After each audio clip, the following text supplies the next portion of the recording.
Assalamualaikum, hurmatli shaxmat suyuklilari. Sizlarga bugungi sabog'imizda men o'stan 2 kun oldin sabog' o'tgan edim. Sabog'imda Legalning mati. Legal degan kishi bor, ataqli shaxmatchi. O'zining jasagan mati orqali eng alg'ash jasagan adam bo'lganligidan sol kishining atida qo'yilgan mat. O'sha matni qalay jasaytimizni және қалай қолданатынымызды мен түсіндірген болатынмын. Ақтау қаласының тұрғыны 7 жастағы Нұриман. Сәлем жолдаймын. Нұриман, егер менің сабағым түсініксіз болған болса, мен осы видео арқылы толық түсінесің деген ойдамын. Легалдің матын қалай жасаймыз? Оған ең алдымен қандай фигуралар қажет? Ең алдымен оған бізге 2 ат және бір слон болса жеткілікті деген. Ойынның басында қолданылатын дебют барысында қолданып біз мат қояды екенбіз. Оны қалай жасаймыз? Біз E2-ден E4-ке жүреміз. E2, E4. Бірінші жүрісіміз E4-ке. Қаралар жүреді. E7, E5-ке. E5-ке жүреді. Келесі жүрісіміз атты шығарады, конды F3-ке шығарады. Кон F3-ке жүрді. Бұл не істеді? Атпен орталық алаңдағы пешкаға шабуыл жасады. Яғни бұл пешканы қаралар қорғады. D7-ні D6-ға. Біз D6 жазып қоямыз. Енді бізге керекті жүрісіміз ат немесе слон. Екеуінде бір кезекпен жүре берсек болады. Бірақ біз егер слонды жүрсек, егер ол легалдың маты орындалмаған жағдайдың өзінде короліміз қысқа жаққа рокировка жасауға мүмкіндік алады, және 2 фигурамыз шабуылға шығуға дайын тұр. Осы жүрісті жасадық, слон C4-ке жүрдік. Үшінші жүрісімізде слон C4. Қаралар не жүреді? Қаралар мына ат мұнда шабуыл жасамас үшін H7-дегі пешканы H6-ға жүрді. H6. Келесі жүрісімізде тағы да біз легалдың матына керекті 3 фигурамыз бар. 2 ат және 1 слон. Келесі атымызды ойынға қостық C3-дегі шаш алаңға. Төртінші жүрісімізде кон C3-ке жүрдік. Қаралар не істейді? Мына ат шабуылға кірмес үшін бұл слонды алып келді дағаны мұнда қойды. G4-ке қойды. G4-ке қойған кезінде, егер мына атты ашатын болсақ, ферзіге, уәзірге, қазақ тілінде қолданыстағы корольдің уәзіріне шабуыл түсетін болғандықтан бұл атты ашпас етіп қойды негізі. Жазып қояйық. Слон G4. Слон G4-ке жүрдік. Енді бұл жерде легал не істеді? Легал керемет позиция қолданды. Біз мына атты құрбандыққа саламыз. Ортадағы корольдің алдындағы пешканы жедік. E5-ті жедік. Кон E5. Бесінші жүрісіміз. Кон G7 E5-ке. Бізде G7 деген жүрістерде қос нүкте қоямыз. Ол міндетті түрде. Конмен жедік, енді қарайық. Слонмен ферзін жейді ма, әлде пешкамен конды жей ма? Әрине, бізге мықты фигураны жеңгеніміз ыңғайлырақ. Сол себепті қарсы ойнаушы жігіт немесе қарсыласымыз осы біздің ферзімізді слонмен жеді. Слон жеді D1-ге. Слон жеді d1-ге. d1 жүрсін 7. Енді легаль бұл жерде ферзьтің құрбандыққа салып нені көздеді? Бұл ойынның барысында жылдам матты көздеді. Яғни мына жерден слонмен шах бердік.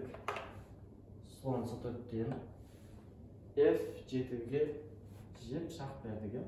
6-шы жүрісіміз слон 7 f7 шах деген белгіміз плюс қоямыз. Шах беретін болсақ плюс деген белгі болады. Король қайда қашады? Король оны жей алмайды, ат бар. Мұнда жүретін болса ат бар. Король алға жүреді екен. Так, e8-ден e7-ге жүрді. Король e7-ге жүрді. Так, 7-ші жүріс. Ойынның не бәрі? 7-ақ жүрісін. 7 жүрісінің арасында осындай керемет матты қойушы легаль атты жүрді d5-ке. Король қайда қашады? Мұнда қашайын десе ат бар. Өзінің орнында ат жеп тұр. Атқа қашайын, алға қашайын десе слон бар. Мұнда қашайын десе ат бар, слон жейін десе және ат бар. Осындай керемет матқа түсті. Конь жүрді d5-ге. d5. Мат болған жағдайда біз жазылу үлгісінде x деген белгіні қоямыз. Сонда нерде ақтар жеңді, қаралар жеңілді, 1-0 деген осындай белгіні қояды екенбіз. Бұл мат легалия. Бұның біз егер ойынның барысы кезінде тек қана слон жүрді ғой бізде. Ал осы слонды жүрмей, мен тағы бір вариантын көрсетіп жіберейін. Қайтадан бір үлгісін көрсетейін.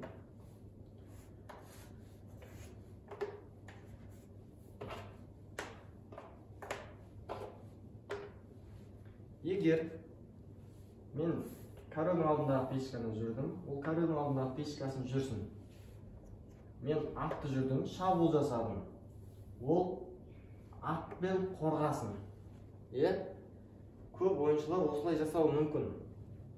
Мен не істеймін? Мен слонмен шабуылды өрбіттім. Ол және мына пешкімен қосымша қорғаныс жасасын.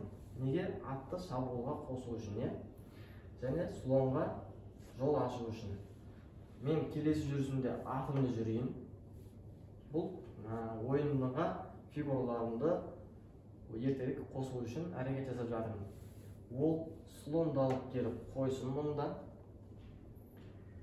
Егер осы жерде слонды келіп қойды, мен сразу бірденен атпен құрбандық шалсам, егер қараңыздар, осы жерде ол ат жейтін болса, мен ферзімен слонды жей алмай қаламын. Сонда мен не істеймін? Бір атты жай ғана пешкеге айырбастаған болады екен. Сондықтан мен бірінші не істеймін? Мен слонға шабуыл жасаймын.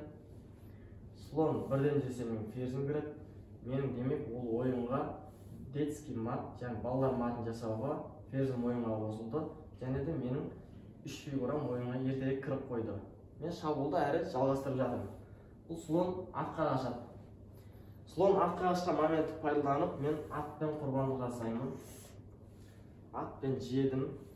Егер слон әдеттегіше мынаны жейтін болса, бізде легальдің керемет матын қолданады екенбіз. Слонмен шах береміз, король алға жүреді, коньді d5-ге жүріп, біз мат қояды екенбіз.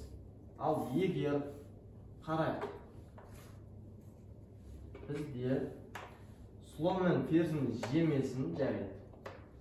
Атымызды жесін, атымызды пешкамен жесін дейік. Егер осылай жесе, пешкамен жесе, біз ферзімен слонды жейді екенбіз. Біз қанша фигура аттық? Бір, мынау ат пен слон тең, 3 очко дейміз, мынау 1 очко дейміз. Біз 1 очко артық жеп тұрмыз, 4 болып тұр. Жарайды, кейбір ойыншылар болады. атпен жеген болады. Мен ферзьмен жесем, ол слонды жедім дейді. Бір фигура ұтылдың ғой дейді. Бірақ біз ол фигураны қарымта ретінде шах береміз ферзьмен. Ол алдын немен қорғайды? Ешкімен қорғайды, немесе ферзьмен қорғайды. Қайсымен қорғаса да біз мына фигураны қайтып ұтып алады екенбіз. Сонда, егер фигураларына қаратын болсақ, ат пен слон біз бір пешке артық ұтады екенбіз. Егер біздің ферзьмізді жемегеннің өзінде осындай ұтысқа ие боламыз. Ал ферзьмізді жесе, жаңағы қолданыстағы легальдің керемет матын қояды екенбіз. Бүгінгі сабағымыз түсінікті болды деген ойдамын. Сіздерге енді келесі сабақтарымызда жақсы осы сияқты мағлұматтар беретін боламын.